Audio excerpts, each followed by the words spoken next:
Every new year, people buy food that looks beautiful, and then throw most of it away. Come sit with me for a moment, dear. I'm an old American grandma, and I've lived through more New Years than I can count. And every single year, I watch people make the same shopping mistakes. Not because they're careless, but because they're tired. This isn't criticism. It's just experience, passed along with care. Now let me tell you what I've noticed over all these years. Every December, the stores transform. Suddenly everything sparkles. There are special editions of foods you've never heard of, packages covered in snowflakes and golden trim, seasonal flavors that only appear once a year. And it's tempting. Oh, it's so tempting. The packaging whispers to you, "Buy me, I'm special, I'm festive, I make it feel like a celebration." But here's what I've learned. Most of the time, we're not buying food because someone will enjoy eating it. We're buying it because it looks like what we think New Year's Eve should look like. We're buying the idea of celebration, wrapped up in shiny paper. I've done it myself. Bought the imported chocolates nobody asked for. The fancy cheese that sounded impressive but that no one in my family actually likes.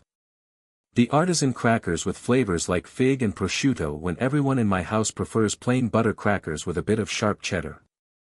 And those items sit there on the table, beautifully arranged, getting picked at politely or ignored completely, while everyone reaches for the simple things. The familiar things. The things they actually want to eat. If no one asks for it, don't buy it just because it looks like a celebration. That's the first thing I wish I'd understood earlier. Because when January comes and you're putting away food that never got touched, you realize you bought it for the photograph, not for the people. Then there's the shopping itself. The actual going to the store part. I see people making this mistake every single year, and I used to make it too. They wait until December 30th or 31st, and they go to the grocery store hungry. Or exhausted. Or stressed because time is running out. Or all three at once. And when you walk into a crowded store in that state, something happens to your judgment. The aisles are packed. Your cart keeps bumping into other carts. There are lines everywhere. Everyone around you has that slightly frantic energy, that "did I forget something" look on their faces. And in that chaos, you start grabbing things. More than you need. More than you planned. Because there's this little voice that whispers, what if it's not enough? What if you run out? What if someone wants something and you don't have it? So your cart fills up. And fills up. And by the time you get to the checkout, you've spent twice what you meant to and bought 3 times what you'll actually use. I've been there, standing in my kitchen at 1 a.m. on January 1st, looking at all that food, wondering what I was thinking. The truth is, you weren't really thinking. You were reacting. To the crowd, to the pressure, to that fear of not having enough. It's a natural response. But it's not a helpful one. These days, if I need to shop, I try to go in the morning. Early. When I'm rested and I've had my coffee and my oatmeal.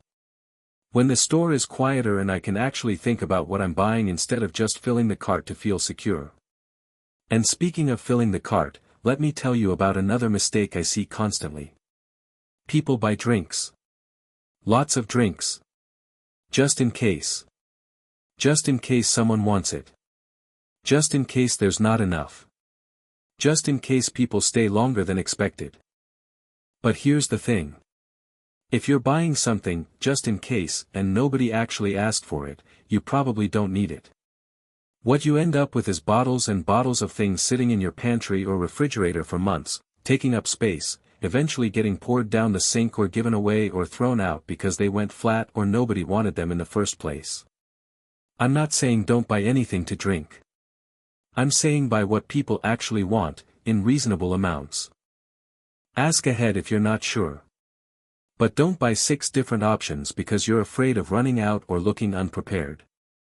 That's not being a good host. That's just spending money on waste. Now here's a big one. One that took me years to figure out. Most people plan for New Year's Eve. They think about midnight, about staying up, about the celebration. But they forget something important. They forget that January 1st exists. You know what happens on January 1st? You wake up. Maybe you're tired. Maybe you stayed up too late. Maybe you feel a little off. And you need things. Simple things. Water. Tea. Fruit. Toast. Soup. Ginger ale. The basics. But if you only shopped for the party, you don't have those things. Or you have them buried under all the fancy food you bought for the celebration, and you're too tired to dig them out or prepare anything complicated. The best New Year shopping starts with thinking about the next morning. Not in a dramatic way. Just practically. What will you want when you wake up? What will make you feel taken care of? What will be easy and gentle and comforting? A few bottles of good water. Some herbal tea. Fresh fruit. Bread for toast. Maybe some honey. Crackers and plain soup. Things that require almost no preparation but make you feel human again. I learned this the hard way, multiple times, before it finally stuck. Now I shop for January 1st first, and the celebration second. And it makes all the difference. Which brings me to something related. The difference between buying too much and buying smart. When we shop for New Year's, we tend to think in large quantities. Big packages. Bulk items. Family-size everything. We assume people will eat more because it's a celebration, so we buy more of everything. But that's not usually what happens. People might eat more frequently during a long evening, grazing here and there, but they don't necessarily eat large amounts at once. They nibble. They sample. They come back for a bite of this or that. What works better than huge quantities of a few things is smaller amounts of several things. Variety without excess.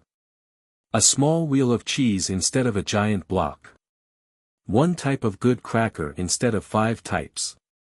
A reasonable amount of fruit instead of enough to feed a small army. Simplicity over quantity. That's the key. Because simple food, prepared with care, always tastes better than elaborate food that stressed you out to make or buy. And when you're tired at the end of the evening, you don't want complicated. You want easy and good.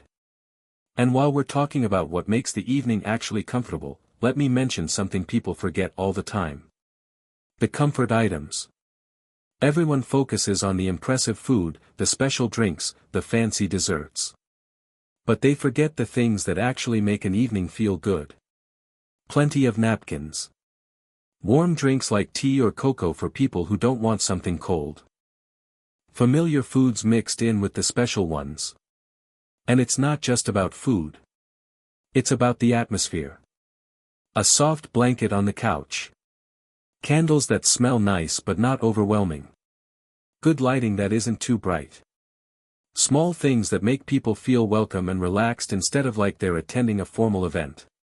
Comfort matters more than presentation. I mean that. You can have the most beautifully arranged table in the world, but if people are uncomfortable, if they're perched on hard chairs eating food they're not sure how to pronounce while making polite conversation, nobody's actually enjoying themselves. But if you have soft places to sit, food people actually like, and an atmosphere that says, relax, you're home, that's when the real celebration happens. Here's maybe the biggest mistake of all, though. And it's one that touches everything else. We buy for a fantasy version of the evening. We've seen the movies. We've seen the photographs on social media. Everyone dressed up, everyone laughing, tables overflowing with gorgeous food, glasses clinking, music playing, pure joy captured in perfect lighting. And we want that. So we shop for that version. We buy the fancy foods and the special drinks and the decorative items, trying to create that picture. But here's what actually happens most of the time. The evening is quieter. More intimate. People are tired from the year. They want to relax more than they want to celebrate. They wear comfortable clothes. They sit around talking, or watching something on TV, or playing a simple game. Maybe they step outside to watch fireworks. Maybe they're in bed by 11. And that's okay. That's actually lovely. But if you shopped for the movie version and you're living the real version, you end up with all this stuff you don't need and without the things that would actually make the real evening better. These days, I try to shop for the evening I'm actually going to have, not the one I imagine I should have. And it's so much better. Less waste. Less stress. More actual enjoyment. So let me share with you what I think of as my golden rules now. The things I wish someone had told me decades ago. If you wouldn't eat it on a normal day, skip it. Seriously. Don't buy it just because it's New Year's. If you don't like goat cheese in March, you won't magically like it in December just because it's on a fancy cracker. Buy what you actually enjoy. Buy less than you think you need. Always. Cut your mental shopping list by a third. You'll still have more than enough, I promise. We always overestimate how much people will eat at a gathering. Always. Think about the morning. Before you finish your shopping, ask yourself, what will I want on January 1st? Make sure those things are in your cart. Remember that comfort beats impression every time. It really does. A simple, comfortable evening beats an impressive, stressful one 100 times out of 100. And finally, simple food tastes better when you're tired. It just does. At the end of a long evening, nobody wants elaborate. They want good, familiar, easy. So don't forget to include those simple things alongside anything fancy. These rules have saved me so much money, so much stress, and so much food waste over the years. I wish I'd figured them out sooner, but that's life. We learn as we go. Now, before I let you go, I want to say something important. New Year's shopping isn't about impressing anyone. It's really not. It's not about having the perfect spread or the most elaborate menu or the most expensive drinks. It's not about making people think you're an amazing host or that you have everything figured out. It's about taking care of yourself and the people you're with. That's all. It's about making sure everyone has what they need to feel comfortable, to feel welcome, to enjoy the evening in whatever way feels right to them. If you made some of these mistakes, don't worry. We all did. That's how you learn. I made every single one of these mistakes, some of them multiple times, before I finally understood what actually mattered. And I probably still make mistakes now, just different ones. The beautiful thing about New Year's is that it comes around every single year. You get another chance. Another opportunity to try something different, to learn from what didn't work, to keep what did. And here's what I've learned is most important: the best New Year's celebrations aren't the ones with the most food or the fanciest decorations. They're the ones where people feel cared for. Where the planning was done with love instead of pressure. Where the host enjoyed the evening instead of spending it stressed in the kitchen. That's what I wish for you. Not a perfect New Year's Eve, but a good one. A real one. One where you feel present instead of anxious, where you enjoy your own company or the company of your loved ones, where you end the night feeling content instead of exhausted. Shop with care, not with pressure. Buy what serves the real evening, not the imagined one. Take care of yourself and the people you love. That's the real celebration. And if you find yourself standing in a crowded store on December 30th with a too full cart and a racing heart, take a breath. Put back what you don't really need. Keep what matters. And know that it's going to be just fine. Better than fine, actually. Because at the end of the day, people don't remember what you served.